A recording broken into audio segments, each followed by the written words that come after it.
Hi boys and girls, I'm going to start reading you a story called A Boy Called Bat. It's by Elena K. Arnold. It has about 26 chapters in it.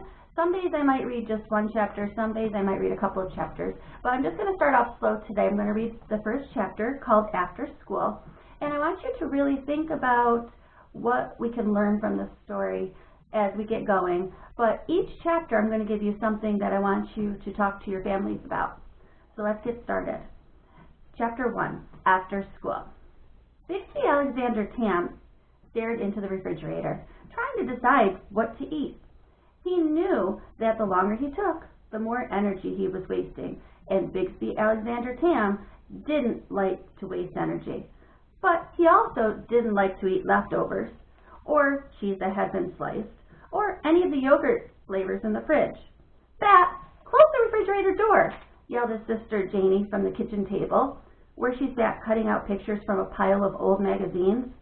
Janie, he was sure, had eaten all the lemon and vanilla yogurts, and she knew he only liked the creamy ones, not the fruit on the bottom kind. That was what almost everyone called Bixby Alexander Tam, for a couple of reasons. First, because the initials of his name, B-A-M-T, spelled Bat. But there were maybe other reasons. Bat's sensitive hearing, for one. He didn't like loud sounds. What was so unusual about that? And if Janie's old earmuffs happened to make an outstanding muffling device, was it that funny he liked to wear them? There was also the way he sometimes flapped his hands when he was nervous or excited or thinking about something interesting. Some of the kids at school seemed to think that was hilarious. And, of course, bats have wings, which they flap. So between the initials and the earmuffs and the hand flapping, the nickname had stuck. And truthfully, Bat didn't mind. Animals were his favorite thing. Better even than vanilla yogurt. Janie, did you eat all the vanillas? Not all of them, Janie answered. She curved the scissors around the bent arm of the boy she was cutting out. And I'm going to stop there just for a second to show you the picture. This is Bat as he looks into his fridge.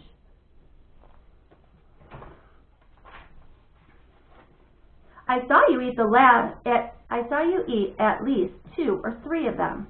Did you eat the last vanilla? Yes, said Janie, and with a final sniff, she freed the shiny paper boy. It was delicious. Of course it was delicious. All the vanillas were delicious. Well, said Bat, closing the refrigerator door a little harder than he needed to, now there's nothing to eat. I wouldn't say there's nothing to eat, teased Janie. She knew she wasn't supposed to tease him. Well, I would, said Bat. Nothing I want to eat. Then you must not be very hungry. On Tuesdays and Thursdays, after Mom drove Bat home from school, she had to go back to work for a couple more hours. It was Janie's job to watch Bat. Thursdays were the hardest, and today was Thursday. Make me a snack, Bat demanded. Make me a snack what? Make me a snack now. No, said Janie. Make me a snack, please.